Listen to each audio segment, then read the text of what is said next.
Now, to begin here, we need to establish 3 basic facts that need to be agreed on and understood before. Okay, no facts need to be necessarily agreed on, especially automatically agreed on, especially when it comes to complex geopolitics. Okay, you can just throw out there a statement. Yeah, I'm gonna say 3 things and you need to agree with me. I will say that is a bad sign when a person opens their video by saying, I'm just gonna state these 3 things, and you absolutely out of the gate, I'm gonna say, you need to agree with me, no matter what.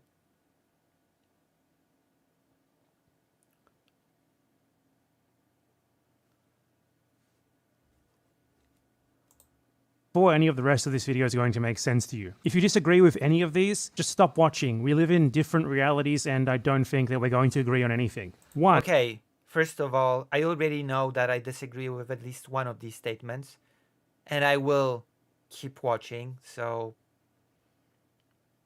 whatever. But I will say I do agree with some of these statements.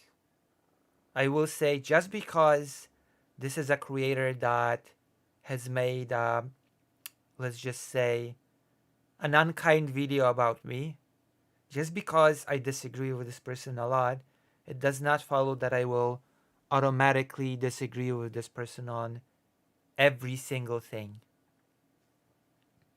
For example, I already agree with this. There was no genocide of Russians in Ukraine.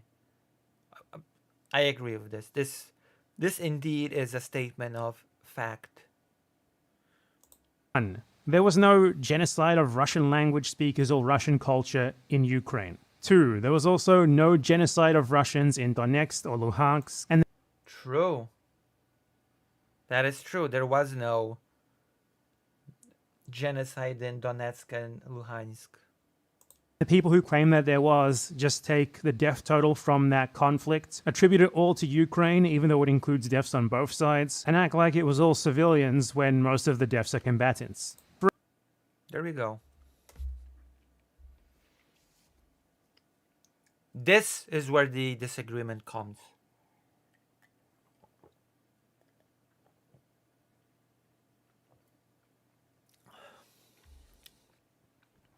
This is where I disagree.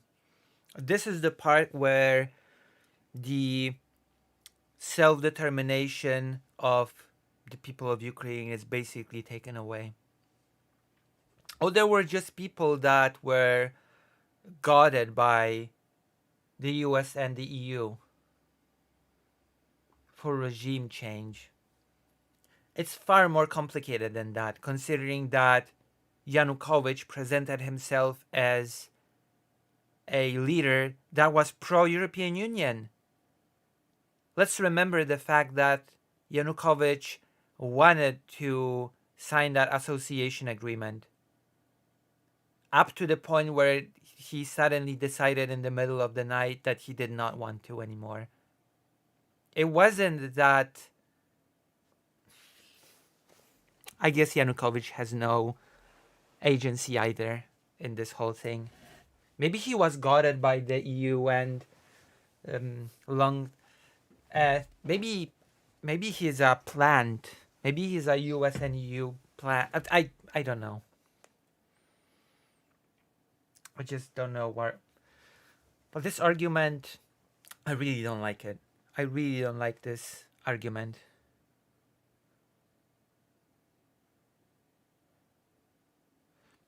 Russia would always, yes, because Russia had a very specific relationship with Ukraine, which demanded the extraction of Ukrainian resources in order to supplement Russia's.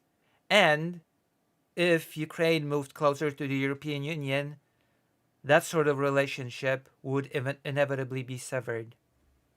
So that is something that Russia absolutely could not agree to. That is something that could not be agreed to, absolutely.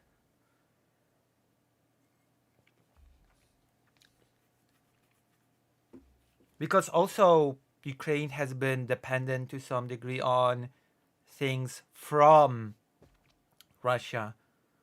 The coercion that Russia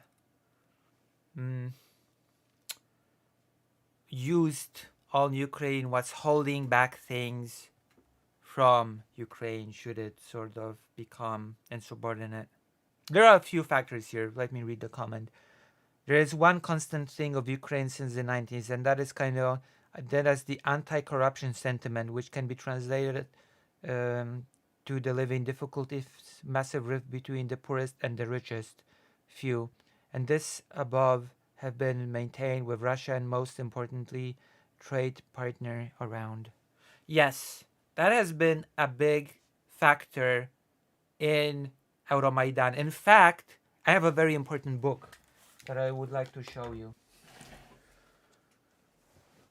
Russia had been exercising economical pressures directly, like heavy taxation of certain goods, then wished to manipulate local election results. Yes, or even withholding certain goods outright, saying we will cut them off. Not even just tax them, we will cut them off completely. We won't be supporting you with certain essential goods. Okay, do you remember when I told you that the solidarity movement felt a huge kinship with Euromaidan? Do you remember when I told you that the people of Solidarity Polish people were one of the first foreign correspondents, to go to Ukraine during the Euromaidan period to cover what was happening in the country. There were some Polish people were some of the first people to go there and cover the topic in the first place. And of course, a lot of the Solidarity people stayed during the Euromaidan in order to support the overall thing, and because they felt like it was the same thing that they were fighting for before, so they felt like they had to stay and support the fight. Yes, Gazprom directly blocked gas pipes, and that happened in the mid-2000s. Yes, exactly. That is what I was referring to.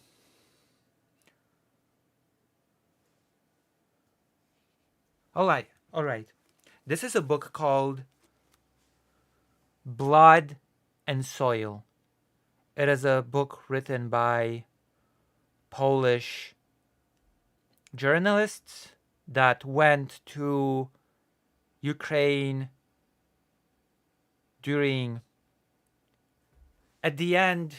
this book begins at the end of 2013, and it is a day-by-day recollection of what happened during Euromaidan. And there's a sentiment that has been mentioned by Karasu here about corruption, about anti-corruption, about how Ukrainian people were tired of that corruption, and that created the sentiment that at least partially was behind Euromaidan.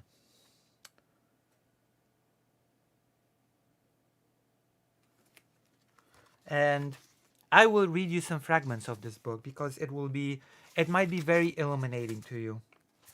This book was published in, I will tell you when this book was published. This book was published in 2014. So it's a very fresh account of Euromaidan. This is a book from when it happened. So it's this also ends up being a pretty significant source, by the way. So let's read some excerpts from the book. I'm going to be translating it live. I hope you will have some leeway for my translation skills live. I feel like I have to say this. Okay, let's start. My mother always told me you have to take bribes because at some point later in life you might really need something, and then no one will help you, said a young voluntary girl. Okay? Said a young volunteer girl. Everything that is supposedly free, like university or a driver's license, or for owning a business, all of it and everywhere, all of it is everywhere. So how can you not take bribes if you always have to give them?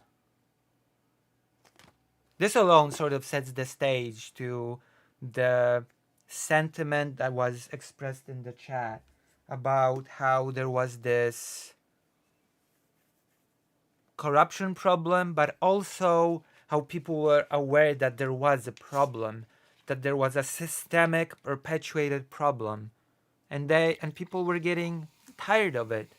You can see that the person here is not happy about was not happy about the state of affairs. I've been told by my mom, you need to give bribes to get it, to get ahead in life, to get anything done, because if you will need something in the future, nobody will help you if you don't give bribes. And the logical extension of it was, if I have to give bribes everywhere, how can I not take them as well?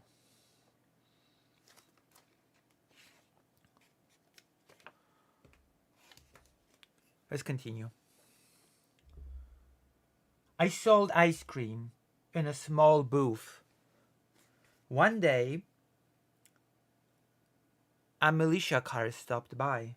A militia car stopped nearby, says a taxi driver without a license who, this is written in the present tense, says a taxi driver without a license that is taking us to Maidan on the other side of the river.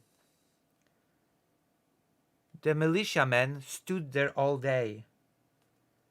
When I was closing shop in the evening, they came to me and they said this. They told me that they counted how many people visited me that day to buy ice cream from me. And then they counted it by the price of the ice cream. Then they multiplied it by the number of days in a month. And then they divided it by half. And then they said, from now on, this is how much you have to give us. I heard. Otherwise, a health inspection and tax control will visit you. And as you can see now, I'm a cab driver. I'm only waiting for the signal to attack. This is where the anger of the people is pronounced. I'm only waiting for the signal to attack. I have no mercy. I will go after that group. I'm just waiting for the order. I hear from a... and so on and so forth. One more.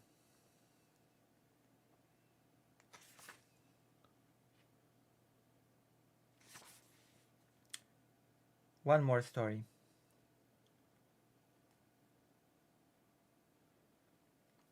I talked to a Cossack which stood guard near a barricade on Chreszczatek. He has a very determined face and a big mustache. He long ago lost any faith in a peaceful settlement to the tensions between the people and the government. My mother was very ill. She ended up in the hospital, and after she was given her medicine, her legs swelled One of her legs was as big as both of your legs. And do you know what they told me? That they will help her. But for every single day that she would spend in the hospital, I would have to pay $100. $100 for every extra day spent in the hospital. In Ukraine, by the way. In Ukraine, that $100 is worth a lot more. And they told me that my mom would have to stay in the hospital for 2 weeks. What was I supposed to do? His eyes beamed with anger. I did not. They didn't need my answer. I am awaiting the orders to attack. If it wasn't for my commander, I would have thrown myself at their throat a long time ago. He said angrily. $1,400 is an equivalent to half a year of a person's salary.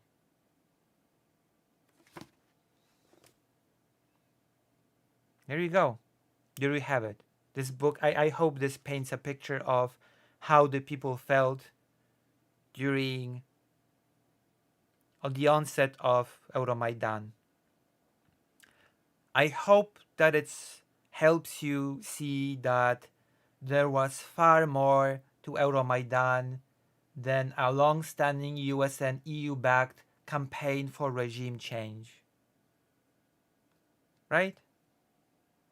You can see that there was a boiling anger over the oppression and over the unfair treatment that people have had to withstand every single day. And that they were sick of it and that they wanted real change. And that they associated joining the European Union with the possibility of that change happening. There was hope. There was hope that should Ukraine become closer to the European Union, this sort of situation would not be acceptable anymore.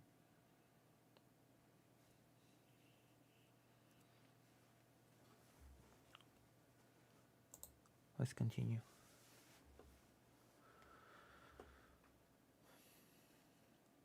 The Oh, I have to put on the headphones. So no, this is one basic quote-unquote fact that I just cannot agree with.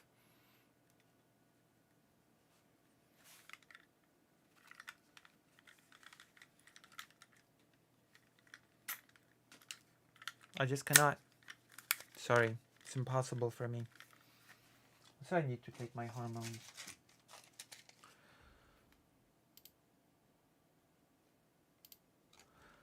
There was a saying that being border guide in Ukraine was a better paying job than a university teacher because of the bribes they... Yeah, that's...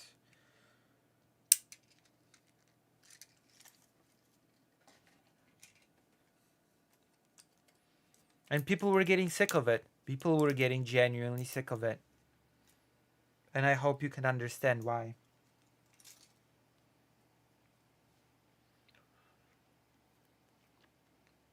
Yeah, that is what the book opens with. It opens with a volunteer, a girl volunteer saying, my mom taught me that you need to bribe. You need to bribe everywhere. You need to use bribes everywhere.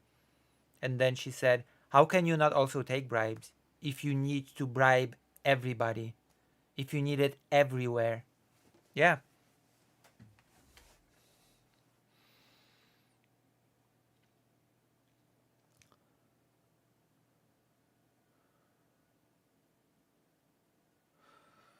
Okay, so let's continue. 2014 Euromaidan protests, regardless of what some people say about them, were absolutely heavily contributed to by many years of US and European Union interference in Ukraine. And I have no idea what this heavily influence and interference means. In internal affairs. Through the exact same... Like, what do you mean Okay, we have to pattern of listen to US this and again. European Union about them were absolutely heavily contributed to by many years of US and European Union interference in Ukrainian internal affairs. What was that interference in Ukrainian internal affairs? I'm sorry. If there was any party that was doing actual interference in Ukrainian internal affairs, I think we can agree that it was Russia. Because, and we need to be quite clear about this,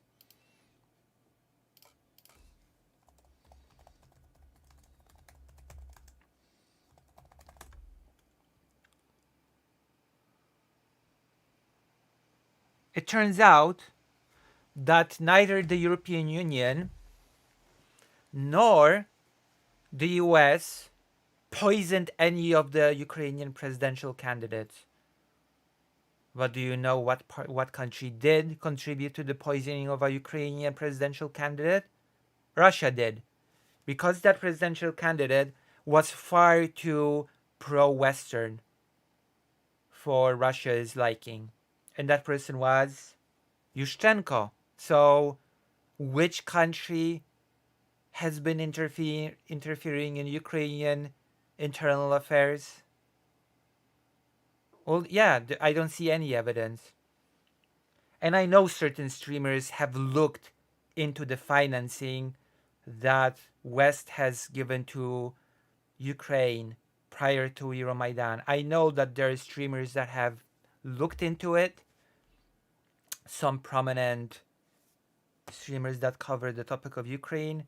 And I know that the only thing that I have found is that there have been funding to NGOs for the sake of,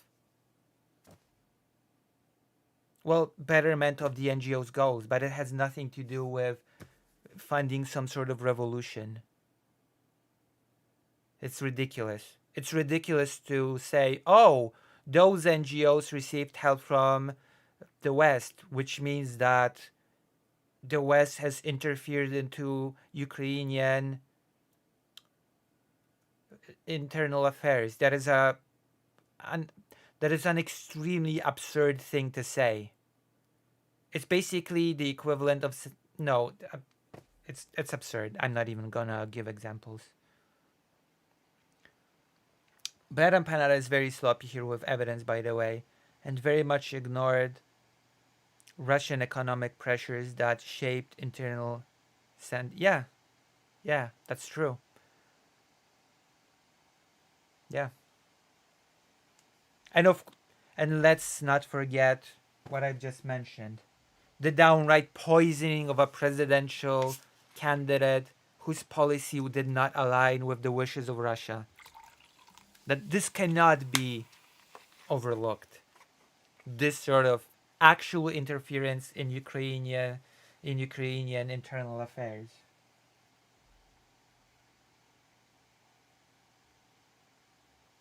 And geofinding is also a bit more complex than simply to describe these as influence of Westerners. Well, yeah, I know.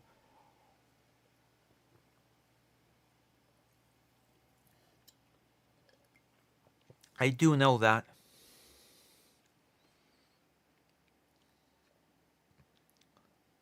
Yes, he will talk about this phone call, but that is an evidence of preference, not interference. Yeah, I know. And also, this is a bit important, okay?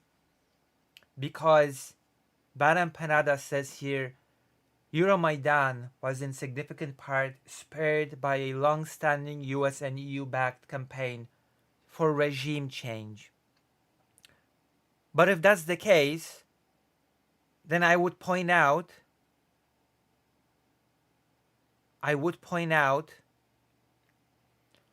that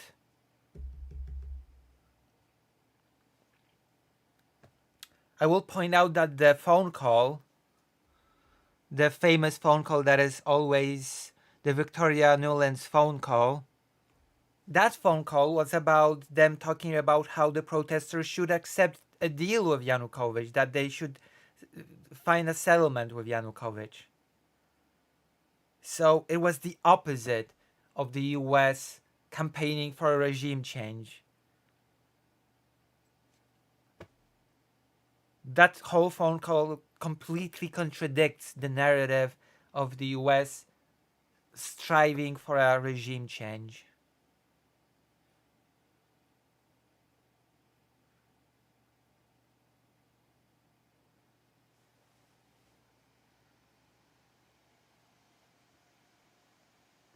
Yeah. In fact, many people still talk in politics who they would prefer to win in foreign elections. Recently, I've talked about the Romanian elections. I've talked about the Georgian elections. I've talked about the Moldovan referendum thing. Not referendum, like the plebiscite.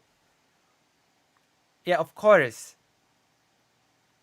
Of course, we talk about who we want to win in foreign countries. So, yeah, it's a pretty silly statement. It's a pretty silly statement. But let's continue because this gets worse. This is.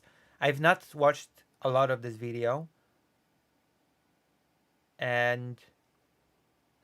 Oh, yeah, there's also one more thing that people forget.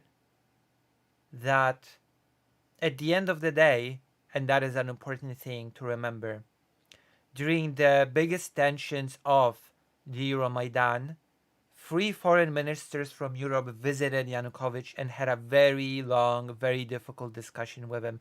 One of those people was the Polish Minister of Foreign Affairs, Radosław Sikorski, and they told Yanukovych that he must agree to organize early elections. That he simply must. He has to do it. And after a long, difficult talk, he agreed to it. And then, famously, Sikorski came out to the Ukrainian protesters. A lot of the time, interestingly enough, a lot of the time, the clip of Sikorski is used to supposedly support the claim that the protesters were manipulated by the West. Sikorski said, "You better take the deal. If you don't take the deal, you will all be killed. You will all end up dead if you don't accept the deal." And that was, by some circles, pointed to and said, "See, they're being controlled by the West." This guy Sikorski just tells them what to do, outright. But the context of this whole, if you don't accept the deal, you'll all end up dead, was the experience of Polish people from the martial law period, when the opposition underestimated the government, and the government cracked down on the opposition by instituting a martial law period, rolling in tanks into the cities, and arresting a lot of the opposition members. My father was arrested on day one of the martial law period. And basically, Sikorski said, but in this situation, it will be worse. You will not just be arrested, you'll be killed. And so, what ended up happening was that the protesters actually accepted the deal. They did accept the deal. And from then on, Yanukovych's job was to organize early elections, even though the protesters did not really trust him to do it properly. They did agree to the deal that early elections would be organized. And then, right after Yanukovych agreed to the deal, he fled the country. He fled the country and went to Russia, and the rest is history. Okay?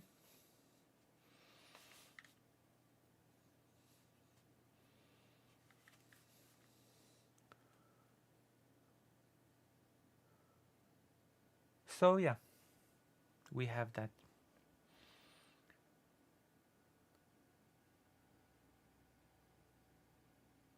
Some arguments why Poland was keen to institute the martial law was out of fear of Soviet and Warsaw Pact interference. Yep, yeah, that is true. That is absolutely true. That was definitely a consideration.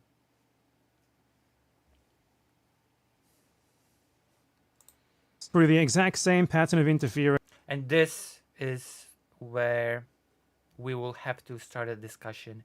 We'll have to start a little bit of a long discussion. That they are currently engaging in Georgia, for example, by, for example, funding NGOs to push politics and economics that they consider more amenable to their interests. Hence, I have no idea what that means. How can you... They're funding NGOs to push politics and... that's why they use to push politics and economics that they can... Okay. Funding NGOs to push politics and economics that they find more amenable to their interests. So, first of all, there's so many things that are wrong here. I don't even know where to begin. And it's interesting because I've actually done a lot of work in NGOs, in one particular NGO, because, again, my father was a leader of a pretty significantly big NGO. And what I will tell you based on my experience is this. An NGO does not become a slave to the source of its funding. An NGO is not obliged to listen to every single order of the people, of the groups that they are funding. NGOs typically seek out funding for the things that they already believe in. NGOs are not blank slates that receive funding and then just listen to the bidding of the funder and push politics of what they are doing. That this would need examples. NGOs are not one singular thing. I'm giving you the example of the particular NGO that my father was the leader, quote unquote, of. In Poland, most NGOs must, first of all, put out a document called a statute, in which the NGO must clearly state all of its goals. That includes its economical goals and political goals.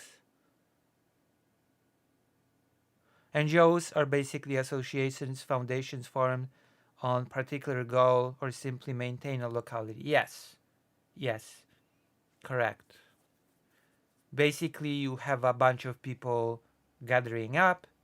They decide what they want to do. They write a document called a statute, which lists out those things. You register that thing, that you want to do this or that. You're creating an organization that will gather funding to realize certain goals. And what is important that those organizations cannot, in Poland, generate profit. They're not for profit organizations.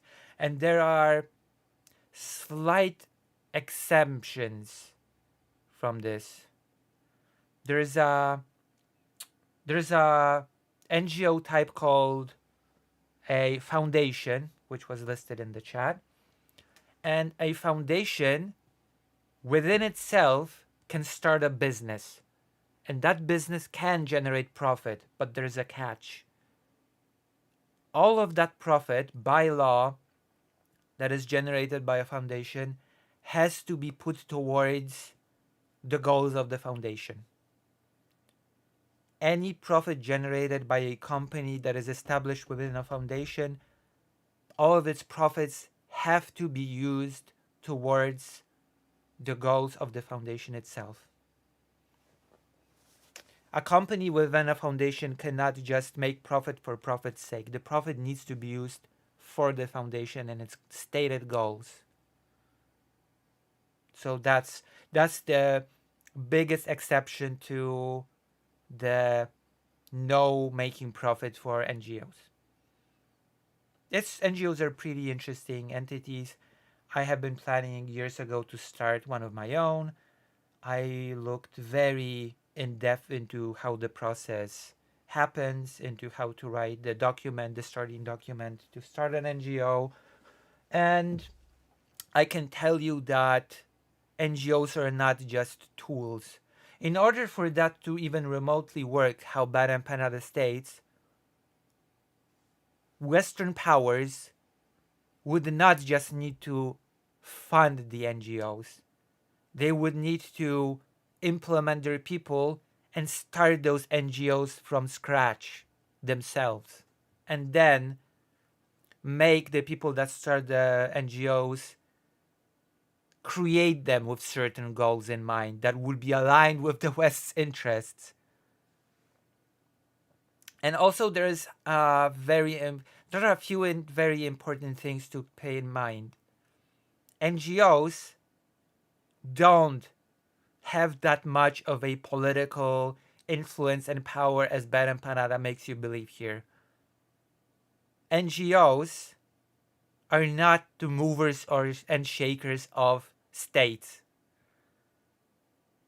NGOs are not these super powerful entities that shape politics as well as economics of a country. That's not how that works. NGOs do their best to be able to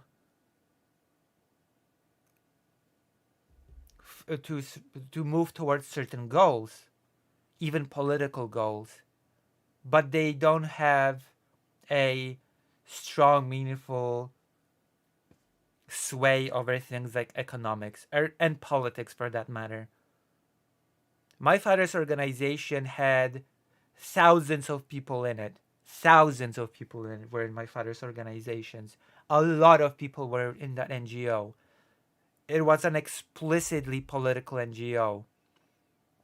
And please trust me when I say it did not have a huge sway over the politics in Poland.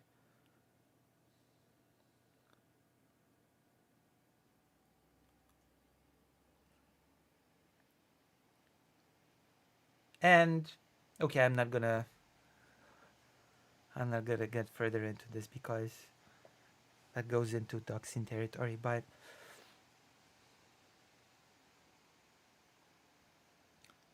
the laws might slightly differ each country. What is important is that an application to found is not extremely exactly evidence of foreign interference. No, it's not. It's not. It absolutely is not.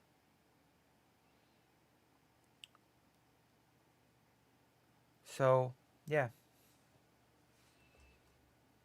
It is ridiculous to say that the West has had some huge influence over the entirety of Ukraine and that is now exerting some huge control over Georgia by funding NGOs. Consider more amenable to their interests. Hence why the US and EU have recently been taking the line that a Georgian law to force NGOs to reveal if they are funded by foreign sources represents a threat to democracy. By the way, this is a lie. I'd just like to tell you this is a lie. The foreign agent law is not about forcing NGOs to disclose their funding. Really reveal if they are funded by foreign the line that a Georgian law to force NGOs to reveal if they are funded by foreign sources. This is not even a law that is explicitly about NGOs. This is a law that states that any organization, be it a media company, be it an NGO, any sort of entity that receives more than 20% from a source abroad has to register itself as agents of a foreign power. And by funding from abroad, it means any company that functions abroad, any individual that functions abroad.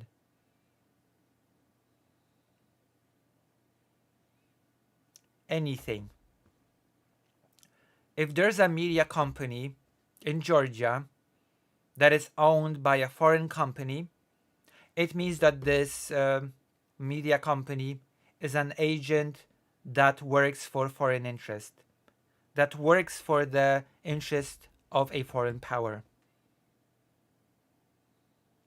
And you can see, I hope you can start to see the problem with that. The law doesn't even specify that the funding has to be in any way linked. You do not have to establish even any sort of link to a foreign power's government. It just has to be funding from abroad. And then the group has to register itself as a foreign agent supporter, which the Georgian Dream Party itself has repeatedly said, no, we're not doing anything wrong. We're just repeating what the US did with its law against receiving foreign funding.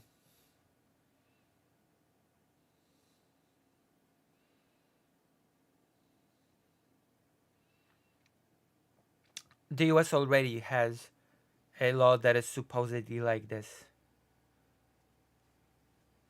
And now I have something here prepared for this occasion.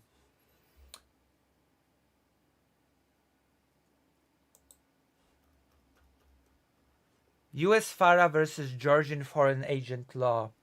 Three major difference. We're going to read this article because it's pretty interesting. Because Georgia has been claiming that it is simply adopting the exact same thing that already exists within the United States of America. We're going to see this comparative analysis of the two laws, and we're going to see if it truly is the same thing that the US does. For well over a year, we have heard Georgian Dream call their proposed law on foreign agents an American law. And during the same time, we have heard opponents of the law call it a Russian law. While there has been an abundance of rhetoric on the subject, there has been very little factual or legal analysis put before the public to explain the truth of these dueling accusations. And it's very important that we read this analysis because BadEmpanada has said that the Georgian Foreign Agent Law is simply a law that forces NGOs to disclose their funding source.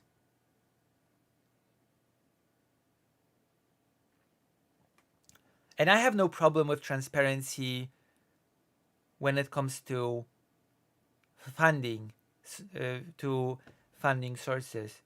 But I do have a problem with branding any kind of funding that comes from abroad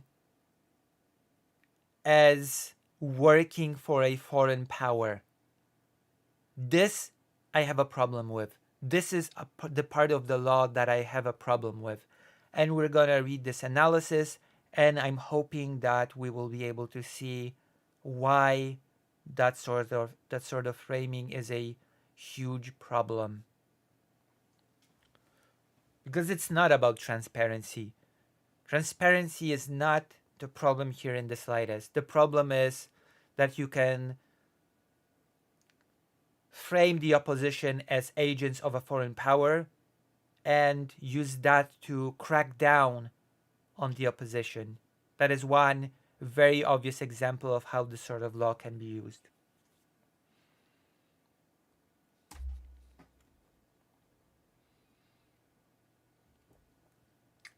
Hello, Glitchmaster. A cursory examination reveals that the Georgian law is fundamentally different from the American law.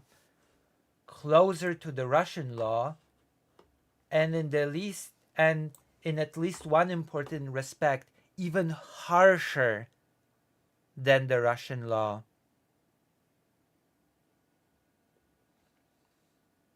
No. Okay, I'm gonna be very specific here.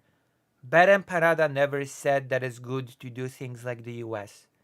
I'll be specific here. Georgia said that it's simply doing things like the US. BadEmpanada did not say it. That's so to be clear. Let's be fair to BadEmpanada and only criticize him on the bad things that he said, and praise him on the correct things that he said, because he did say things in this video that are factually correct about Donetsk and Luhansk, and about there not being a genocide of Russians in Ukraine.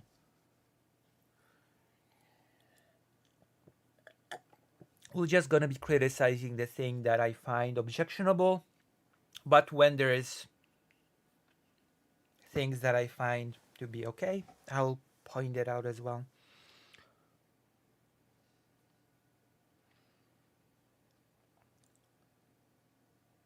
Okay, let's continue.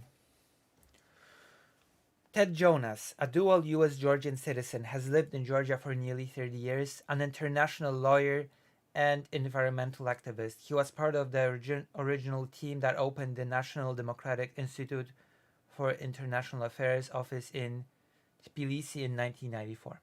So this is the person that is going to walk us through the laws and do a comparative analysis.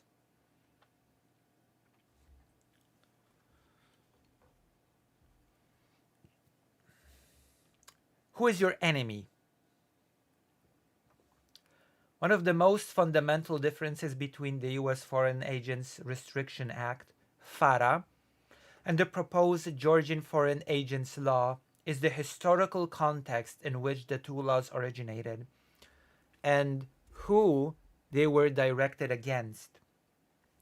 The US Congress adopted FARA in 1938 specifically to target lobbying and consulting firms acting on behalf of the Nazi German government.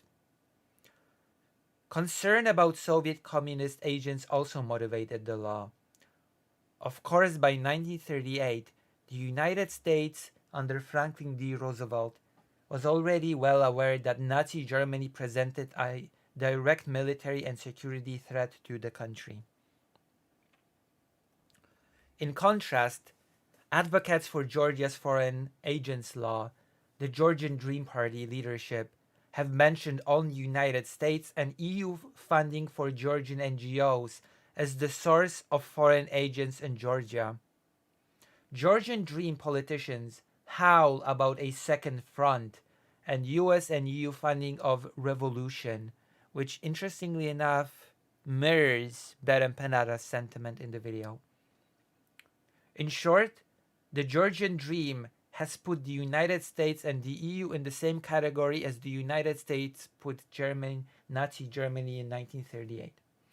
This despite the fact that the US and EU have given Georgia billions of dollars and euro in foreign assistance for over 30 years.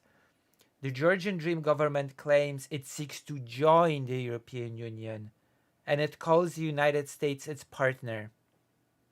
And yet, with this law, as well as its daily rhetoric, Georgian Dream treats the US and the EU as enemy powers.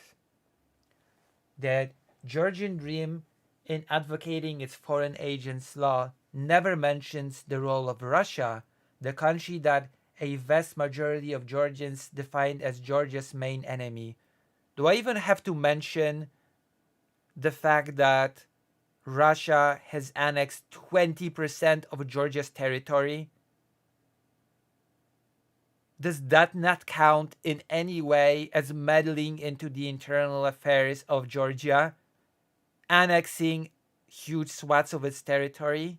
Or no? Oh wait, no, never mind. Actually, those territories just spontaneously decided to uh, decouple itself from Georgia, just like Donetsk and Luhansk.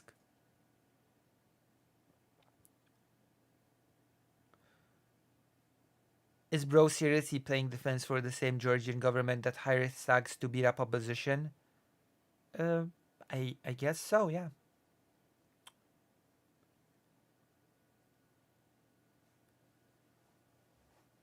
Yeah, I guess so.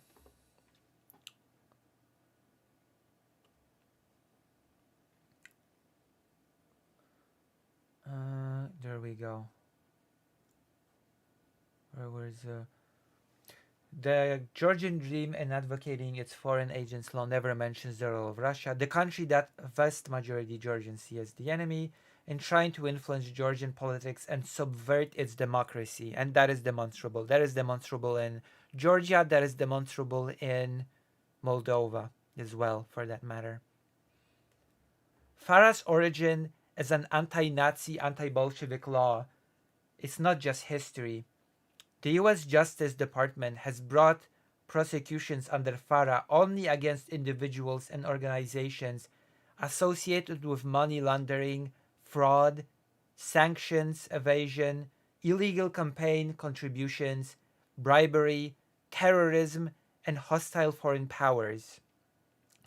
Georgian Dream, instead, has targeted Georgian non-profit organizations which work lawfully and receive financial contributions from the US and member states of the European Union to carry out health, welfare, civil rights, educational, and other such activities in Georgia to benefit its population, which, by the way, was the exact same thing in Ukraine.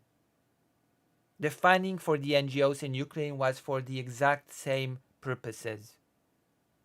And yet it's being framed as funding a revolution.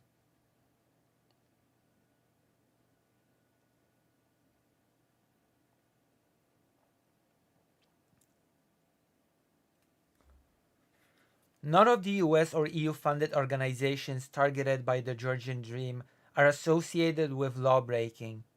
All individuals and organizations targeted by the US Justice Department in FARA prosecutions are associated with serious criminal offenses.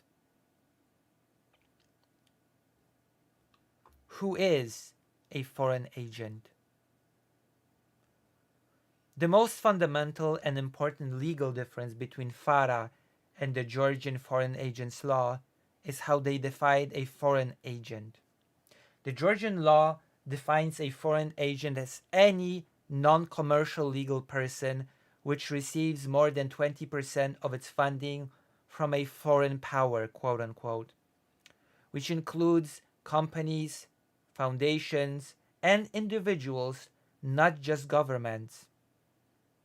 The US law, on the other hand, defines a foreign agent as any person, legal or physical, who is under the control of or acts at the direction of a foreign power and acts in the interests of that foreign power. In short, these are the elements of an agent, a representative of a foreign power. Financing is only one of several indicators of the link between the principal and the agent, but it is not exclusive or exclusive. It is not definite or exclusive. While under the Georgian law, it is both.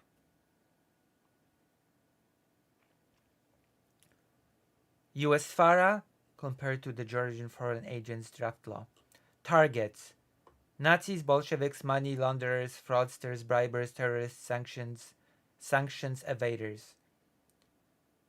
Georgian Foreign Agents Draft Law. US and European founded NGOs providing health, welfare, governance, law, and economic assistance to Georgia.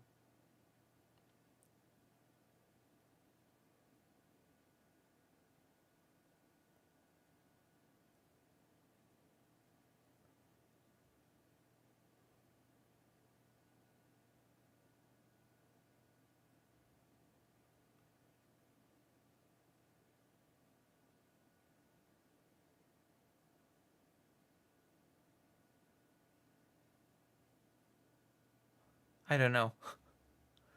Yeah, it is selective. Also, why commercial organizations cannot be tools for interference. So this is selective to target civilian orgs that might be critical of the government. Yeah, exactly. That is the goal. That is the point. Who is a foreign agent? U.S. FARA. Legal or physical person acting under the direction, control, or instructions of a foreign state principle. So I will try to specify here because I know what some people might say. Yeah, but you know, there might be shell companies. There might be individuals that fund an organization and they might actually be linked to the government. So they may, in fact, not be directly uh, answering to a foreign power, but there might be an agent of the foreign power that acts as an individual that funds the organization. But you know what? It is possible. But in my mind, that connection of the funding individual or organization to the government of the foreign power has to be established. You cannot just take any individual, any company, any group that funds an NGO and say, oh, this group, this NGO is now an agent of a foreign power. You cannot do that.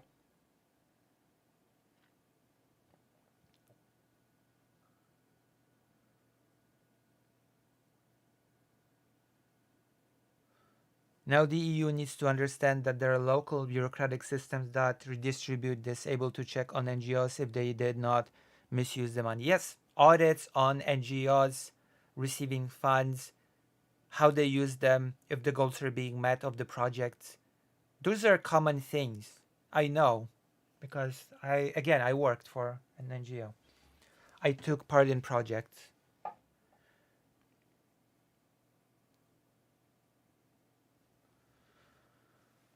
Again, let's go. Who is not a foreign agent? Religious Purpose Organization, US FARA. In Georgian foreign agents draft law, is a foreign agent. Academic Scholastic Purpose Organization is not a foreign agent in the US law, is a foreign agent in the Georgian law. Scientific Purpose Organization is not a foreign agent and is a foreign agent in the Georgian law. Fine Arts Purpose Organization is not a foreign agent in the US law, is a foreign agent in the Georgian law. Allies of the country, I'm not sure what that means, but they are still foreign agents in the Georgian law. Lawyers, law firms acting in legal proceedings are foreign agents if non-commercial entities in Georgian foreign agents draft law, which again revives the question, why can't commercial entities be foreign agents?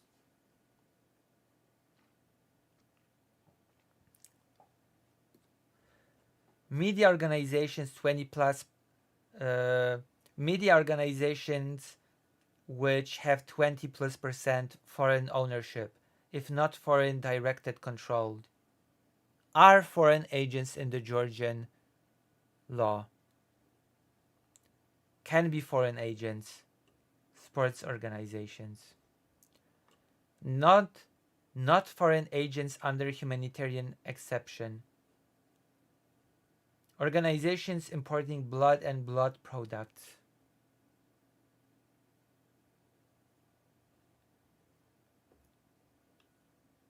The Georgian law contains no requirement that the local grant recipient be controlled by acting on the instructions of or acting on behalf of a foreign power.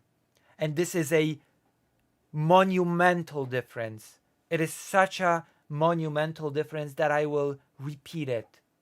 The Georgian law contains no requirement that the local grant recipient be controlled by acting on the instructions of or acting on behalf of a foreign power. I think this is pretty crucial.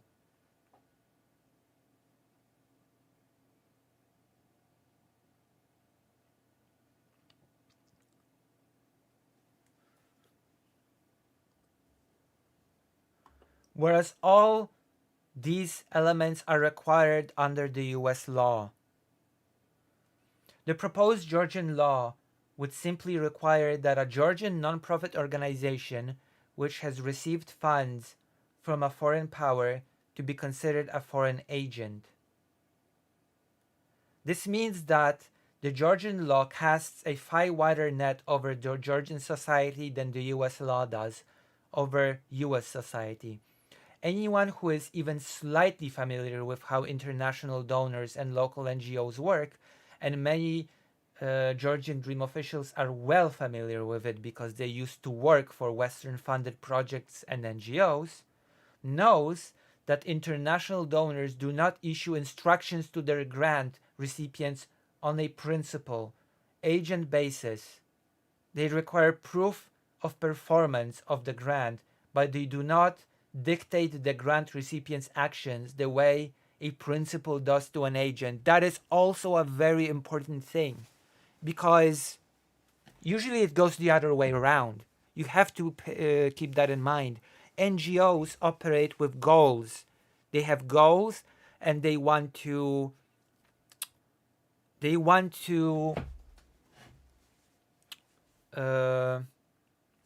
able to do projects. They want to be able to finish projects, and in order to be able to finish projects, they need funding. So what usually happens, yeah, and mind you, this foreign money might be Georgians who are migrant workers. That is perfectly possible. Usually it goes like this. An NGO will decide to do a thing, and they will say, okay, this is our plan of action. This is what we're planning to do. This is step by step how we will do it. These are the people that will be involved. This is exactly what money will be used for which part of this project, who will receive what payment, what sort of things will be purchased for the sake of this project. This is the end goal. We need this and this amount of money for this. Please grant us this money. This is basically a lot of the time how this works. We go to the donors with our project in mind, with what we want to do in mind. And then the donors, which in the case of my father, so I guess the thing that I worked in was the European Union. That was the financier in this case. They would say, okay, we will give you this money, and then you will have to give us reports of how you're doing, how the money is allocated, and you will give us a report of if the stated goals or stated things are being properly done within the time frame that you have given us. That is how that works.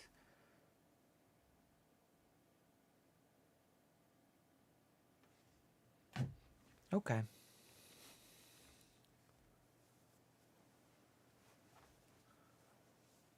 Right? So most of our local ones has to live from applications to a funds with a project. Yes, correct. Absolutely correct. Exactly. A lot of NGOs, their functioning depends on funds by writing a very formal project. And yeah, those are heavily money. Yes, that is so super correct. I remember my father would from time to time tell me, hey, you should write a project. You should write a project, and then we can do something cool and we can make some money. Okay, let's continue. My father was a big proponent of those projects, by the way. He was a big fan of those projects. He really believed it as a way of making things happen and being able to secure a fair income for the people involved in those projects and those NGOs.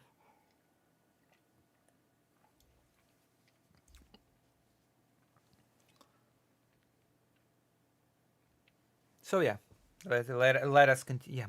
I wrote the plan, no one else, but I was monitored. That I followed my yeah. That's because the function of the monitoring is that the it's just I understand the monitoring. It makes sense to monitor because if an organization says we will make this and that happen with the money that you give us and then do something completely different, then I think it's fair for the organization that does the funding to be like, wait a second, you wrote a whole thing that told us that you'd do this, but now you're doing something totally different. Never was able to find money for my own salary. See, this is where I will praise my father, okay? This is a very rare occurrence that I will praise my father, okay? Under him, all of the projects that were done by the organization that I'm talking about,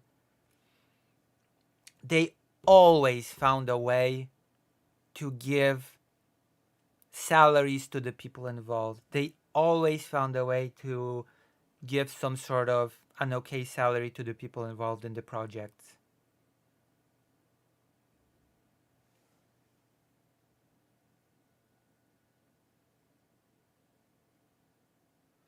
For example, and I know this is a bit okay, but for example, a project would say, we will spend $3,000 on a camera. But the org would find a way to get that camera cheaper. Okay? They would find a way to get that camera not for $3,000, but for $1,500. I'm simplifying here. And then they would take that $1,500 and say, and then give it to the person that did some really heavy lifting within the project to compensate them fairly. That's basically there was moving of funds within the project to allocate funds that was technically speaking for one thing to compensate people involved more fairly.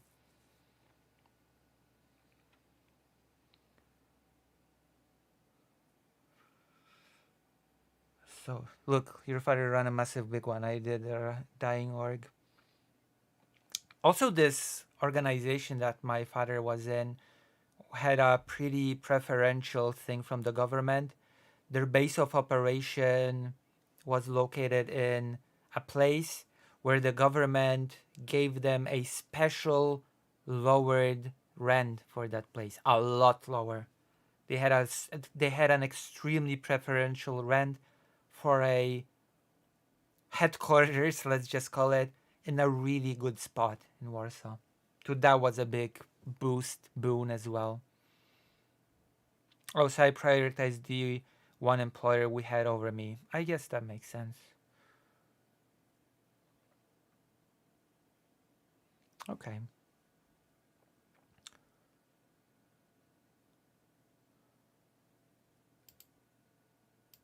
So yeah, that was the thing. Uh, let's continue. Hello, fake Alec Hal Parker.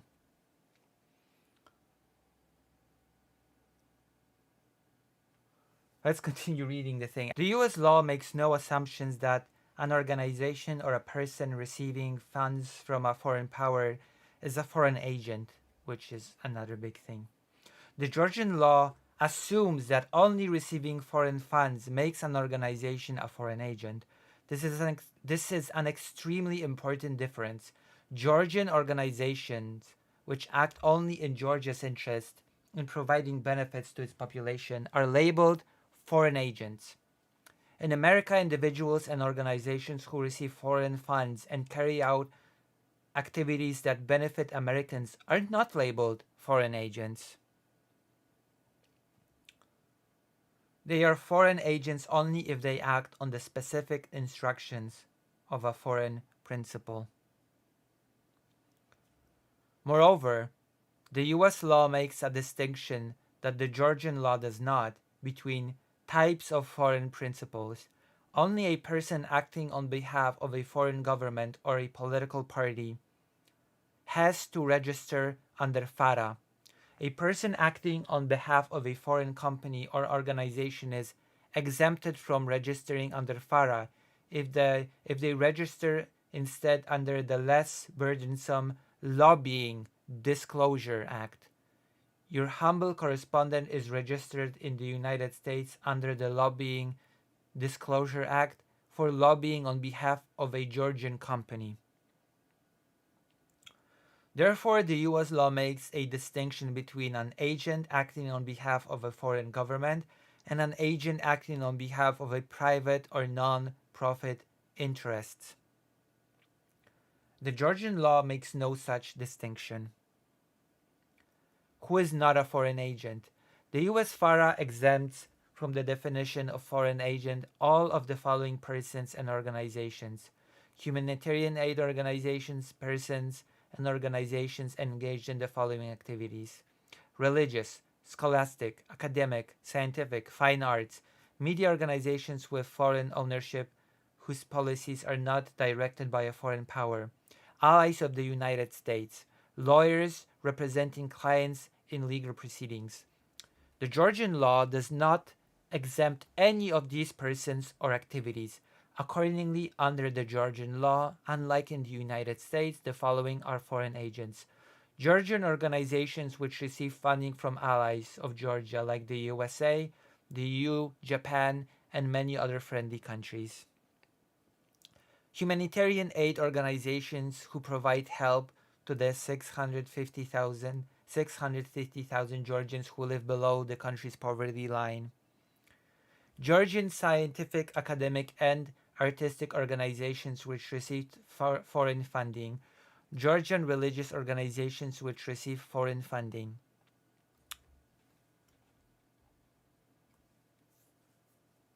Media organizations that receive foreign funding, even if their policies are not directed by a foreign power. Non-profit entities with foreign funding representing clients in Georgian court and administrative proceedings. While many of us have called the Georgian law a Russian law, it is notable that the Russian law, like the US law, exempts religious organizations from its coverage. That would indicate that the Russian government is more tolerant on the subject of religious freedom than the Georgian government. The Georgian law's apparently intentional decision to not exempt religious organizations when the US and Russian laws do raises serious questions about the motivation for this particular legislative choice. Against which religious and religious organizations will the Georgian Foreign Agents Law be enforced? Friends and foes, blurred lines. While the U.S. Foreign Agents Registration Act was adopted to monitor the activities of America's enemies, the Georgian government's proposed Foreign Agents Law is directed at the country's friends. The United States and the European Union, of course, BadEmpanada would just laugh at this, so whatever. Whom the Georgian Dream government actually accuses daily of trying to overthrow the Georgian government and open a second front. Have in every forum and at every opportunity supported Georgia's territorial integrity. This is also an important fact that the US and the EU have supported Georgia's territorial integrity. You know, the 20% of Georgia that Russia has wrestled in 2008, was it? Russia, whom the Georgian Dream never mentions as an agent of foreign influence, has taken 20% of Georgia's territory and killed thousands of its citizens and soldiers.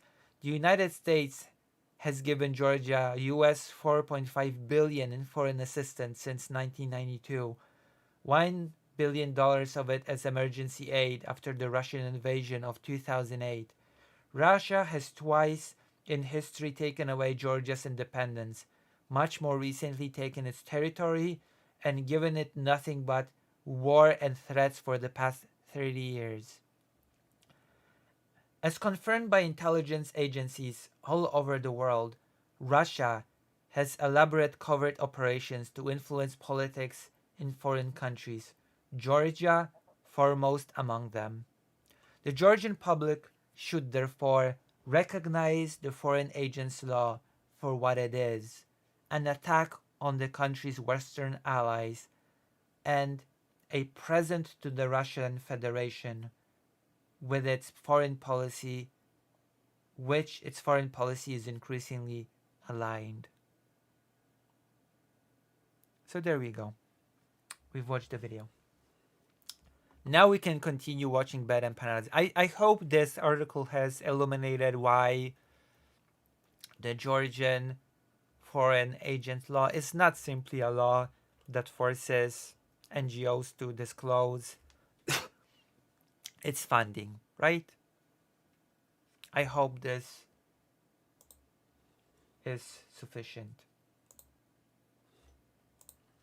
Represents a threat to democracy. What it really represents is a threat to their clandestine operations, to the illusion that the groups that they fund are independent rather than agents for their interests. I have no clue what that means. I have no clue how in BadEmpanada's mind NGOs are used as agents for foreign interest. I would need to see examples. I would need to see evidence.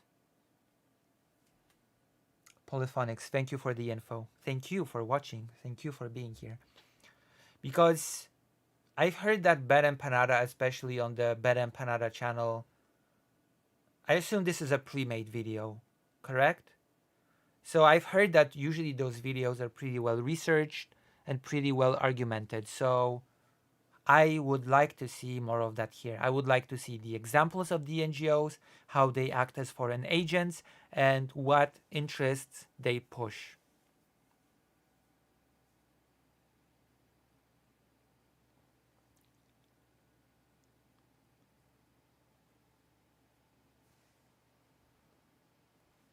I don't know.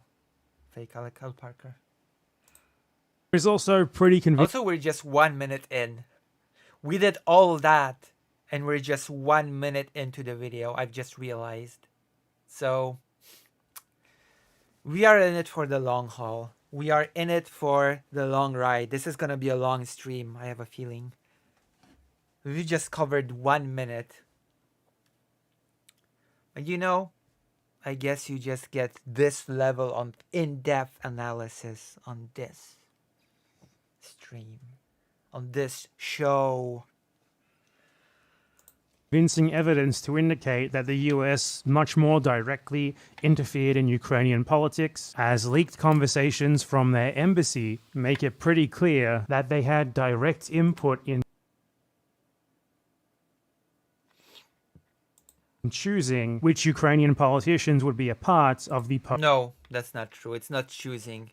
It's indicating a preference.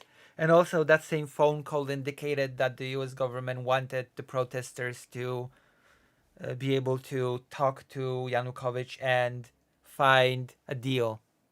Not that they wanted to replace Yanukovych. So, invoking this phone call is a very bad idea on BadEmpanada's side.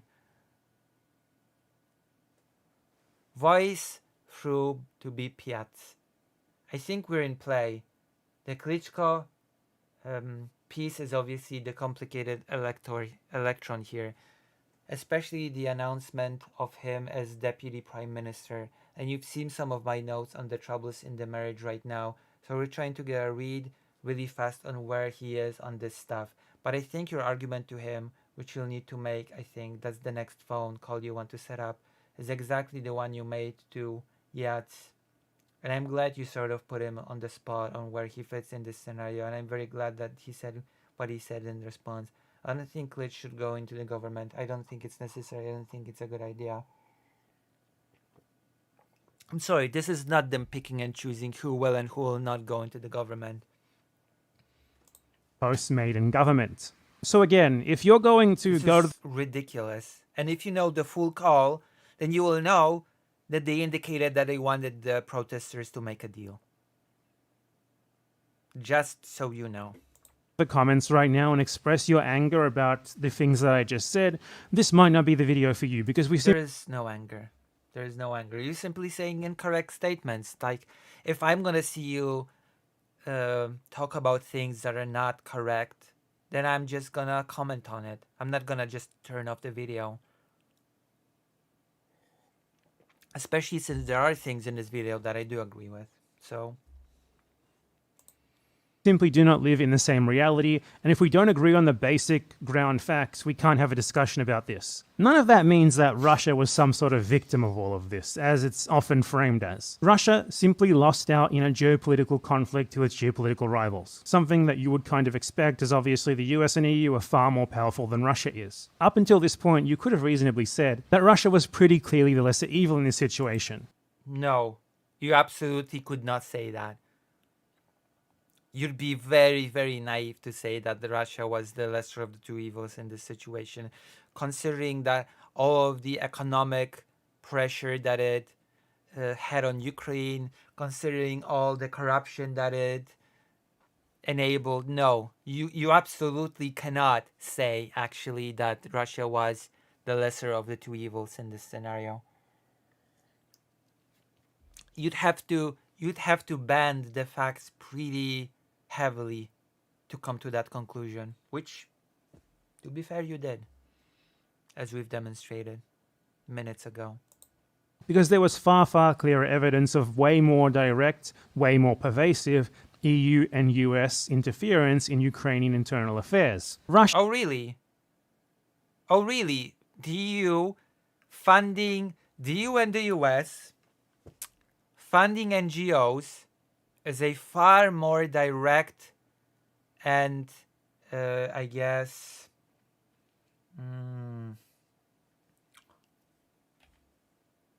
pervasive EU and US more pervasive and direct. Funding NGOs is more pervasive and direct than poisoning a presidential candidate. The funding of NGOs is more pervasive and direct than trying to murder a presidential candidate because he was pro-Western. We maybe really do live in different realities when the founding of the NGOs is considered more direct. Or Russia directly pressuring Ukraine by cutting off gas.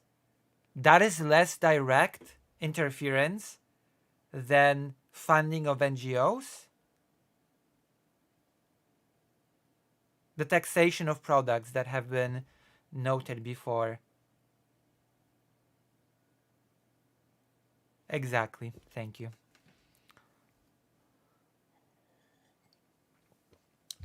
Exactly. interference in Ukrainian internal affairs. Russia then invaded parts of eastern Ukraine, Crimea, Donetsk, and Luhansk. And that is actually good. I like this. I told you, when he will say something that I agree with, I will say it. I am glad that he framed Crimea as being invaded.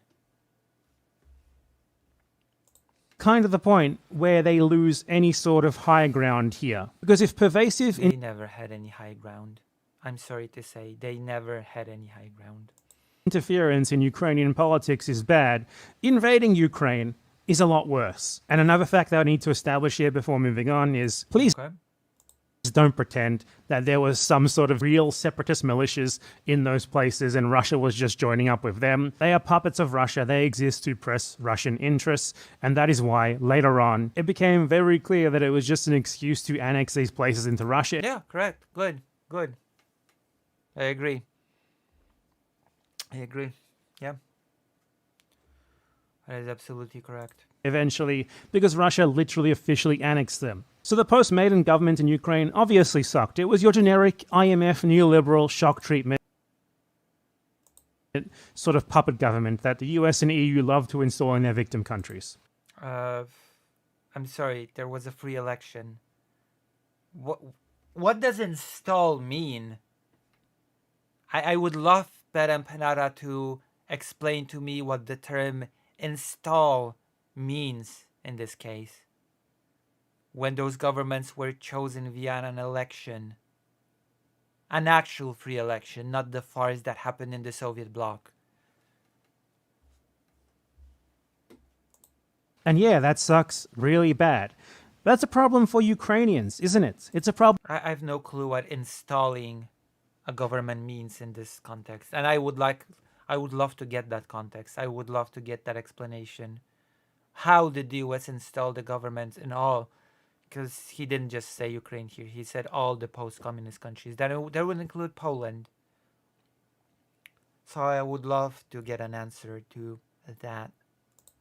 Problem for them to fight against. And being invaded by your much bigger neighbor But that is also true, by the way. That statement is also correct. is not really That it's for Ukraine to deal with. a solution to the problems that Ukrainians were having with that, was it? In fact, I would say that causes them a lot more problems, given that as a result of the invasion, they lost one of their most important port cities, as well as two not insignificant regions in the east. Russia, ironically, by doing this to Ukraine,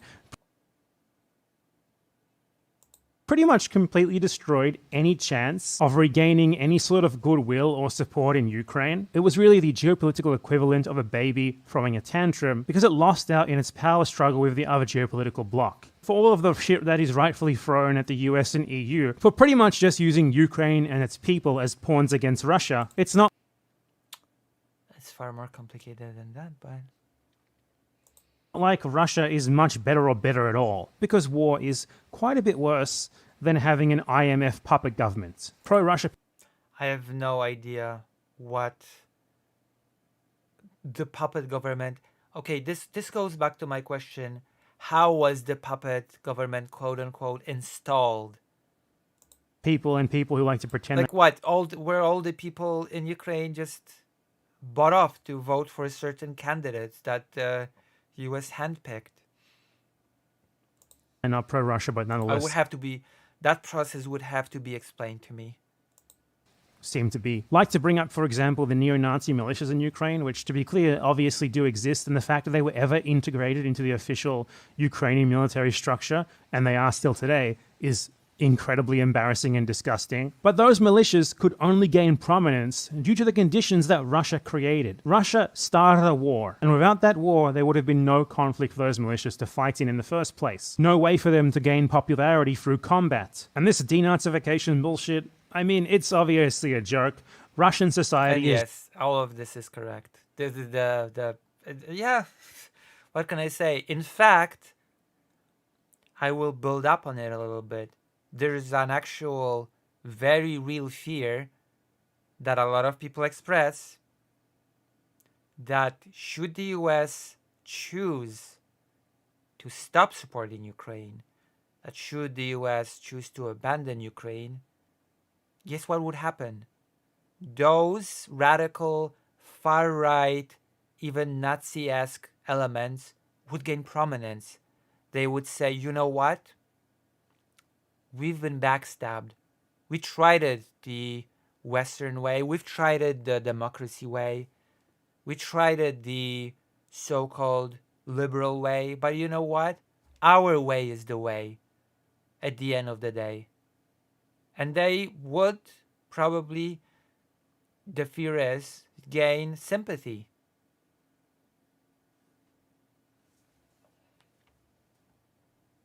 So that is an actual fear, that the fringe groups, if Ukraine was completely abandoned, would gain a lot of traction within the country.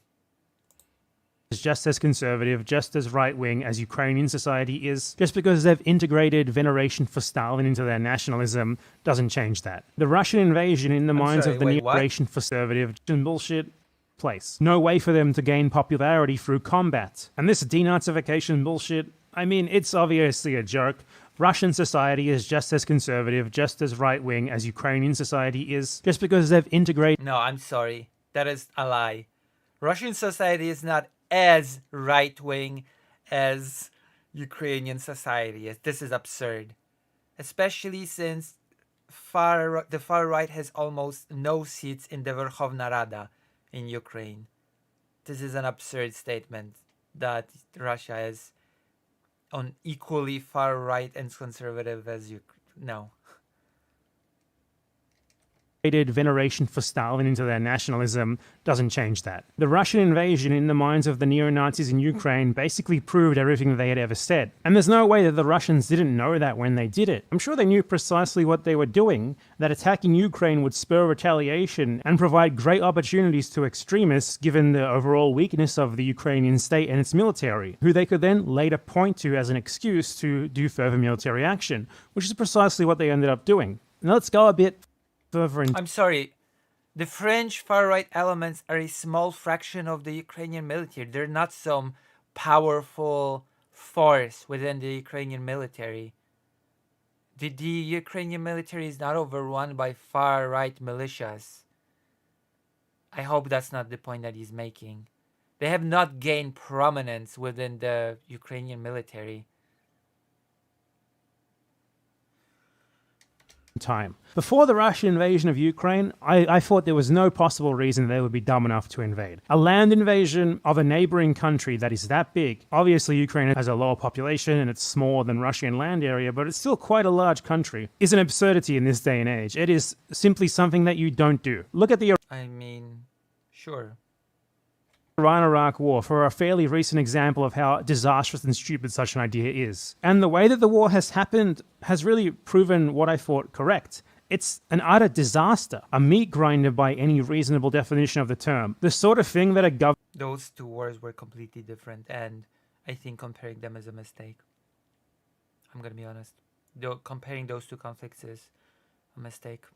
Could only possibly subject their victims and even their own people to if they simply don't care about them at all.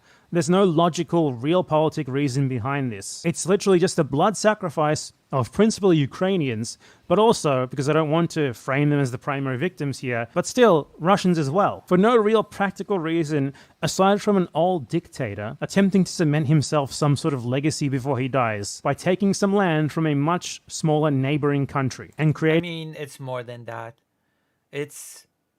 We should take this into perspective and realize that it's part of a far wider Russian ambition in the region. The full-scale invasion happens at the same time as the meddling in Georgia. That's right, the meddling in Georgia, Moldova, the hybrid warfare against Europe. It's all intertwined with Russia's ambition to reestablish itself as a significant player on the world stage and as an empire. Creating a local propaganda narrative around the glory of this war, while pretty much every single other country in the world is abhorred by it. Russian geopolitical power, Russian security concerns, and whatever other bullshit excuses that people make up to try and justify yes, that is absolutely true. This invasion are obviously not worth hundreds of thousands of lives and the destruction of half of a country, even if they were somehow valid, which, to be clear, they're not. They're not, yeah. I don't give a shit about Russian security concerns. I don't give a shit about Russian geopolitical power. Nor could such things possibly justify a war like this. It's absolutely true that the European Union and the US pretty much just use Ukraine and its people as meat to throw at Russia to weaken it. No, wait. Can you demonstrate that in any way? To hurt their geopolitical rival in a struggle for the influence of the countries of Eastern Europe. But then... Okay, now this makes me mad because it takes away all agency from Eastern Europe, basically. They're just pawns in a geopolitical game. We don't have any agency. We're barely human after all. Don't forget.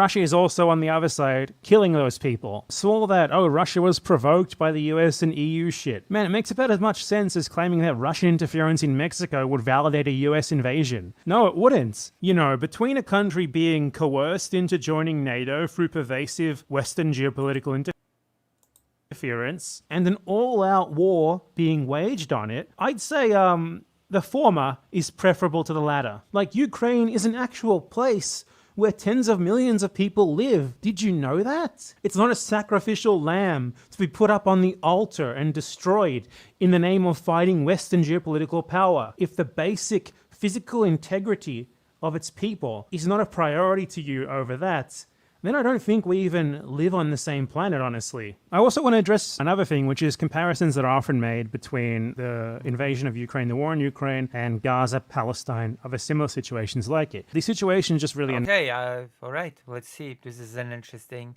Let's see. I personally dislike the comparison. We'll see what he will have to say about it.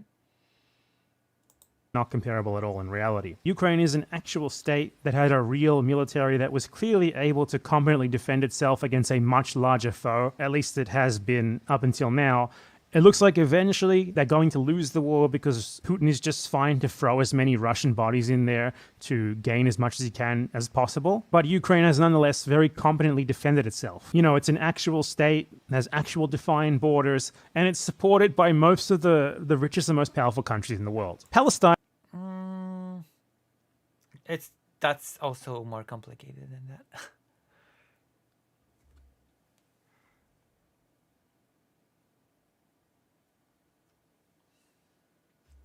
And Gaza is not like that. In fact, it's pretty much completely illegal to support any sort of Palestinian armed resistance, while Ukrainians like... Armed resistance. I'm sorry. There's a difference between a terrorist group and an armed... Okay. Openly run ads where you can just like send them a donation through PayPal or something. Like it's the most normal thing in the world. Also, I think there's also there are a few differences between these. No, I don't want to compare. I'm sorry. I just don't want All to. of the countries that are backing Ukraine against Russia also back Israel in its genocide of the Palestinian people. And that's also why it's so easy for so many liberals to support Ukraine and why they're so excited about supporting it. It's like Russia's invasion of Ukraine was the best thing to ever happen to them. Because it allows them to feel like they're on the right side for once. It allows them to play act as the defiant revolutionaries that they like to imagine themselves as, but which in reality, those they oppose usually are. And if there's one thing that I will never forgive Russia for, it's enabling that. That's clearly way worse than hundreds of thousands of Ukrainians being slaughtered. Okay. That was called a joke, by the way. Another thing that differentiates it from Gaza very clearly is the fact that it is a regular military conflict. The vast, vast majority of the deaths in this war are combatants, while the vast, vast majority of the deaths in Gaza are of civilians. So the invasion of Ukraine is more of a war for territory, where there has definitely been a disregard for the wealth. No, that is incorrect. I'm sorry. Bucha, Irpin, Izium, the ways that people are treated in the occupied territories, the kidnapping of children, you know, the topic that I'm so deep into right now. Fair of the Ukrainian. The displaced people, the millions of displaced people. You cannot say that in Ukraine, civilians are not victims. We don't even know the full extent of the number of victims in Mariupol, for example. Who were already there, but getting rid of them is not particularly the goal. Whereas in Gaza, getting rid of them is clearly the goal. The invasion of Ukraine is more of a war for territory. That is also a lie. It is a stated goal of Russia to erase the Ukraine identity, erase Ukrainians as a people. The destruction of textbooks, books, the erasure of the language, mass graves filled with people, again, Bucha, Irpin, Izium, to name just a few. The kidnapping of children and putting them through the process of Russification. It is ridiculous to say that, oh, Russia simply wants territory and does not really target the... The fact is that if it was not for the entire systems provided by the West, the number of civilian casualties would have skyrocketed, considering that Russia bombs civilian infrastructure every single day. Russia targets cities with drones every single day. You cannot say that Russia does not target civilians per se. That is a huge lie. That is a huge lie. There has definitely been a disregard for the welfare of the Ukrainians who were already there, but getting rid of them is not particularly the goal. Whereas in Kyiv is under airstrike alarms every single day. I have the app. It went off during this stream. in Gaza, getting rid of them is clearly the goal. But I want to note too, that does not make it magically okay. It is still a tragedy that swaths of Ukrainian men, and also even Russian men, are being sent to fight in Are we Ukraine. completely going to ignore that Ukrainian cities are being bombed every single day? For many of them, against their will. Hundreds of thousands of them are being killed for literally Like literally one evening, drones were flying around, and from the window of the apartment that I was in, I could see the entire air shooting at it, shooting at them. This is such a ridiculous thing to say, that Russia does not target civilians per se. It's ridiculous, silly, a completely silly thing to say.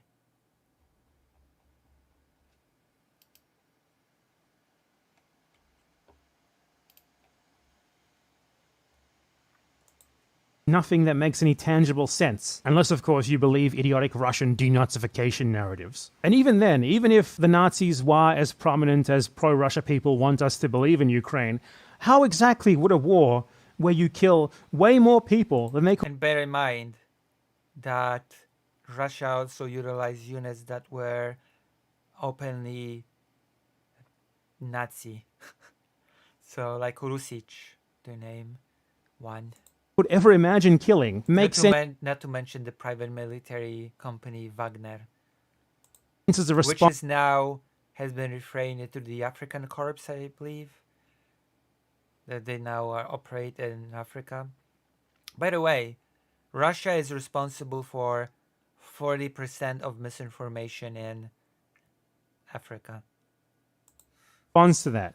It doesn't, obviously. It really disgusts me, by the way, when I see like people post like videos of Ukrainian police arresting people who are dodging the draft there, sending them to the front and stuff like that. And they're like, look at these Ukrainians. They are kidnapping men who don't want to fight and sending them to the front. They really don't care about their own people, blah, blah, blah, blah. And I see that, and all that I can think of is one, Russia's doing that too. Two, that wouldn't be happening if Russia hadn't invaded. Three, any other country in the world, any other nation state would be doing the same thing in the same situation. What the fuck do you expect? Things that have only... That's fair, yeah. Conscription sometimes is a necessary, sad reality. If your country gets invaded, then unfortunately you have to draft people for the military, because otherwise, what is the alternative? Allowing Russia to do more Buchas, Irpins? happened as reaction to the Russian invasion are painted as if they like retroactively justify the invasion. Give me a break. Also, just to be clear here, there is no genocide in Ukraine. I don't even... Okay, let him make his case, and then I will respond. think the Ukrainian government earnestly believes that, though Okay, make your case. publicly they will say they think there is, because they had an opportunity to make a genocide case before the International Court of Justice, but they didn't actually do one. What they did before the ICJ was a pretty clever thing, actually, where rather than accusing Russia of committing genocide against Ukrainians, they accused Russia of improperly abusing the Genocide Convention by inventing a fake genocide of Russian speakers to justify their invasion. And that's a case that I think they're going to win, because pretty clearly, Russia misused the idea of a state's obligation to prevent genocide by... Also, that is incorrect. There is an ICC warrant against Vladimir Putin, and I think Maria Belova, I always forget her name, the person that is a representative for taking care of children. The ICC warrant on both of them is for the crime of kidnapping Ukrainian children, transferring children from one group to the other into Russia, and putting them through the process of Russification. That alone constitutes genocide. It is explicitly listed in the UN Genocide Convention of Prevention and Punishment of Genocide. Transferring children from one group to the other. So that is completely incorrect. inventing a fake genocide and then using that to haphazardly justify a full-scale invasion of Ukraine. Nonetheless, it won't have any effect other than a symbolic one. What is happening in Ukraine is, by and large, very, very sort of old-style imperial military aggression after Russia. Well, that's not true. Feeling it is not part of the old-style military aggression to fill holes with mass graves of people with hands tied behind their back and shot in the head. Again, Bucha Irpin, and those are just a few. There were more. There are more. And the kidnapping of children. Those are just a few examples. The rhetoric of Russia about wanting to erase Ukrainian people as a nation, as an identity. Russia had a bit of a baby-like tantrum because it lost a geopolitical conflict. That is not correct. You have not made your case why there is no genocide happening in Ukraine. You just said it didn't. It's based around political interference in formal Ukrainian politics with the US and the EU. The vast majority of the conflict has centered around military personnel and military targets, and actions that vast majority of the interference in formal Ukrainian politics with the US and the EU. The vast majority of the conflict has centered around military personnel and military targets. I'm sorry. A vast majority of Ukrainian electricity grid is taken out. That's not a military target. And it is explicitly designed to freeze out the Ukrainian population. Ukrainian cities are being bombed every single day. Every single day. Missiles, bombs, drones. Are cities and villages, for that matter, military targets? This is ridiculous. This is stupid. No, that is absolutely not true. That it has just focused on military targets and personnel. That is a bold-faced lie about this war. And actions that could potentially be considered genocidal, like the Bucha massacre, for example, or the let's go. Documented kidnapping of at least dozens, perhaps hundreds of Ukrainian children. No, not hundreds. Thousands. Thousands of children has been documented to be kidnapped, and that constitutes a genocide. Need to be proven to be part of a wider campaign to... That has been proven. Are you saying that the kidnapping of children has not been proven? That it's not an established fact that any children have been kidnapped? That all the cases that I'm working on right now are fake? That the rescued children that I'm probably going to interview are non-existent? That the organization that I'm in contact with right now is just spouting a bunch of lies?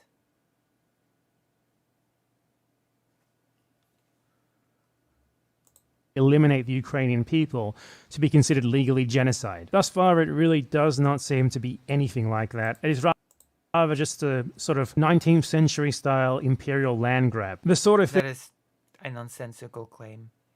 I'm sorry. Russification is a thing. The elimination of... Because let's remember that to begin with, the definition of genocide is the destruction of a group in whole or in part. It does not even have to involve killing. Which is, by the way, why it's different than the crime of extermination, which BadEmpanada claims is basically the same thing, and that therefore the crime of genocide is useless as a crime. Thing that you would not expect a supposed world power like Russia to be engaging in, given how counterproductive it has clearly been for its own prestige, and especially for the Russian people. Again, not to frame them as the real victims here, because they are not, the Ukrainians are, but Putin is obviously a dictator, he's obviously unelected, and please don't go citing fake Russian elections at me, give me a break. And he has sent hundreds of thousands of people to a neighboring country to die for no real practical reason. Like, to be fair, Russia is doing everything it can not to conscript the so-called Muscovites. They conscript prisoners a lot for their special contingents. They try to lure foreigners or people from not core Russian parts of the country, and then pay them. They actually mostly right now count on volunteers. They promise them hefty rewards, and they give big one-time payouts to the families, which caused the inequality in income in Russia to even out before, because so many people have gotten money from their relatives dying. And Russia so far is avoiding forced conscription for as long as it can. The most practical And it's done partial conscription, but reason for Russia to have invaded Ukraine was to take Crimea. Crimea was the biggest prize in Ukraine. Hugely important port that Russia really gained from, especially economically. The rest of this military campaign in comparison to that is nonsensical. oh, there are pretty good prizes to be had in Ukraine. Like all the coal, the coal things near Pokrovsk. There are a lot of resources that are crucial for Russia for its imperial ambitions. Let's not pretend that Ukraine is useless as a resource. And of course, there's the demographics. Then there's the demographic crisis that Russia has found itself in, that it hopes to alleviate through the kidnapping of children and through Russifying the Ukrainian population. Completely nonsensical.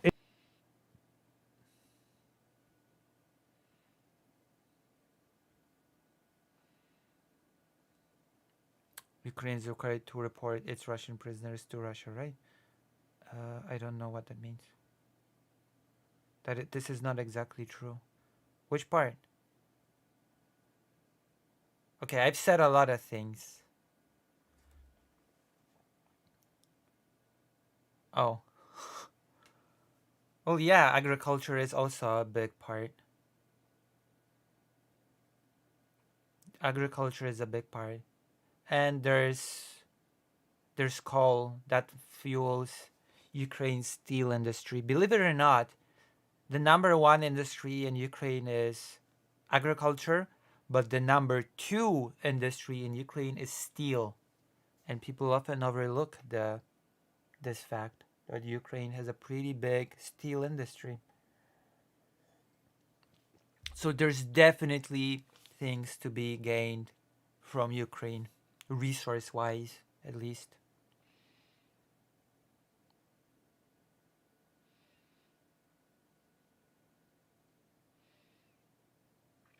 Probably.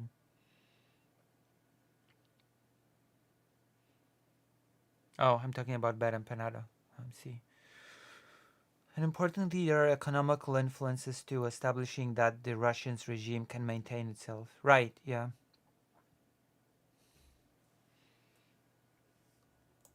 It is quite literally killing people for nothing, causing mass destruction. That's not true. It's not for nothing. That's nonsense. I'm sorry. It is not for nothing. It is clearly for something. And the goal is the rebuilding of the empire.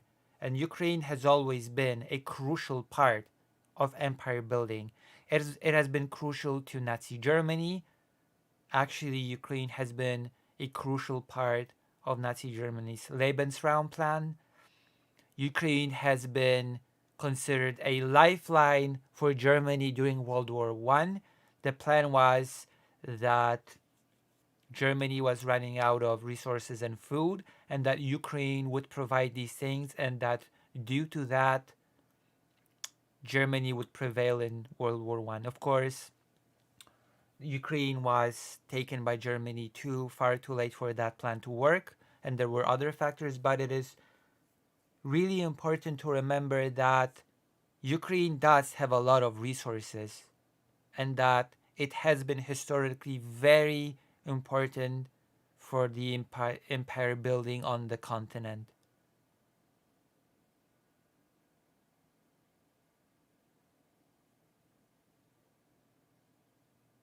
Yes, that's right. All of these things in the chat are correct. Mass misery for no reason aside from the annexation of territory to be able to say this territory is Russian instead of Ukrainian. It is a terrible That situation. is such a simplification that I'm surprised that this channel is supposed to be where the researched and well-informed videos are uploaded. And so far I'm just not seeing it. This is the BadEmpanada that is supposed to be delivering us in-depth, well-researched arguments. And saying that Russia just wants to claim, oh, this is Russian land, and that this is the sole reason for the invasion is just ridiculous. There are many reasons why Russia has invaded Ukraine. And resources are part of them. And also, there are ideological reasons. Russia's identity, Russia's whole identity depends on their claim to be the inheritors of the Kiev Rush, and they want to unify all the Kiev Rush lands in their mind. That includes Ukraine, that includes Belarus.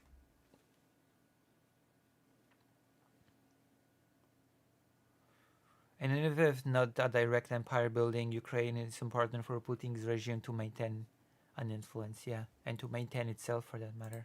An illogical situation and an incredibly sad one that I really don't think there is any good answer to presently. I sadly do not see. Yeah, there is actually a good answer to. There is a good answer to, and the West has dropped the ball on it. The West has dropped the ball on properly supporting Ukraine so that it could push back the Russian army out of its territory. There absolutely is a correct response to this. Saying that there isn't is just, that is the sad part. Claiming that there is no correct response to this. Ukraine being able to come out of this, bar someone like killing Putin, I don't know how the Ukrainians can win. And no, killing Putin would absolutely not solve this problem, because the problem is far wider than just Putin. Putin is just a product of the environment. Putin was chosen from a few candidates by a group of people that wanted to form a certain form of Russia. Let's remember that. Putin was chosen to lead.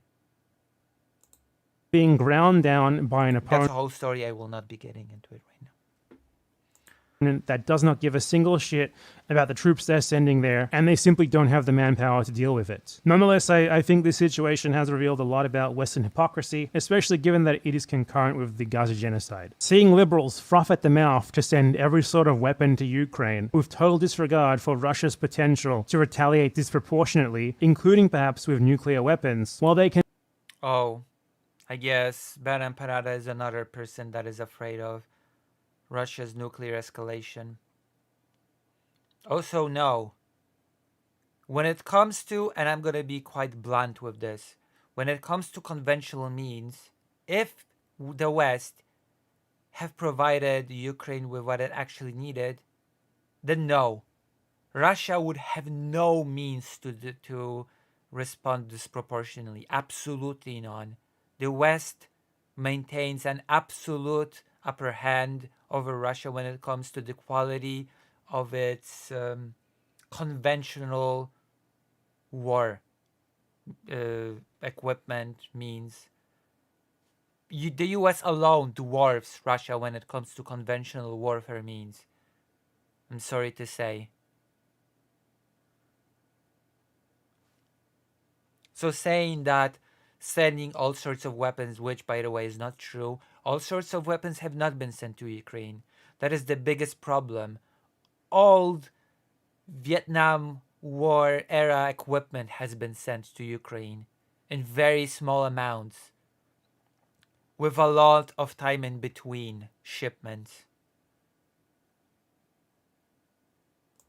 Condemn any resistance to Western imperialism anywhere else also lays very bare what it's all about for them. Just supporting the West, no matter what it does. And no, I do not support the West, whatever it does. I am very much against what Israel is doing in Gaza. And I am very much against the US supplying Israel with the weapons to do it. What now? What's going to be the response to that? Exactly. Anywhere that it does it. That the West is shipping tons of military hardware to Ukraine while also... Oh no. And no. The West is not shipping tons of military equipment to Ukraine. If only. That is the dream. That would have been great if actually the West shipped tons of military. The US, as far as I know, has given Ukraine 30 tanks. 30. The US has thousands of tanks that it never plans to use. Tons of equipment. Don't make me laugh. I'm sorry. This is just a ridiculous statement. If Ukraine was really given tons of weapons, a lot of weapon shipments, a lot of aid, then we would not have been in this situation that we are now. Absolutely not. Shipping tons of military hardware to Israel reveals plainly the completely cynical and self-serving nature of their geopolitics. Of course, it was already plain to see beforehand, but perhaps more people have seen it now. They really could not make it more obvious. And lastly, it's just very uncomfortable how comfortable some people on the left are with making fun of Ukraine, with making fun of, like, Zelensky, for example. Like, yeah, okay, he's a dumbass. He's someone who was just kind of in the wrong place at the wrong time. Look at him in the Panama Papers. He's clearly not the greatest patriot in the world. But, well, he also happened to be the head of government of a country when it was invaded by What do you mean that he's not the greatest patriot in the world? They offered him to evacuate him and he stayed during the most critical part of the war. What do you mean he's not? You can say anything you want about Zelensky's failed policies in certain areas, but you cannot deny him the patriotism. Come on. a far bigger neighbor for no good reason whatsoever. And that alone makes him 1,000 times the person who Vladimir Putin will ever be. All of that said, I do find the fixation over the supposed poor international left response to the invasion of Ukraine to be a bit of a red herring, because the fact of the matter is that the international left really just doesn't have any significant power. Ukraine is supported by all of the world's most powerful countries. You know, what the hell? That's not true. Or actually, China is pretty powerful. It does not really support Ukraine. Do you want kind words? India is pretty powerful, I'd say. It does not really support Ukraine. Ukraine has Abrams tanks. They don't need some powerless... Oh yeah, the 30 Abrams tanks that it got from the US. Hooray! 30 tanks. Wow. Incredible.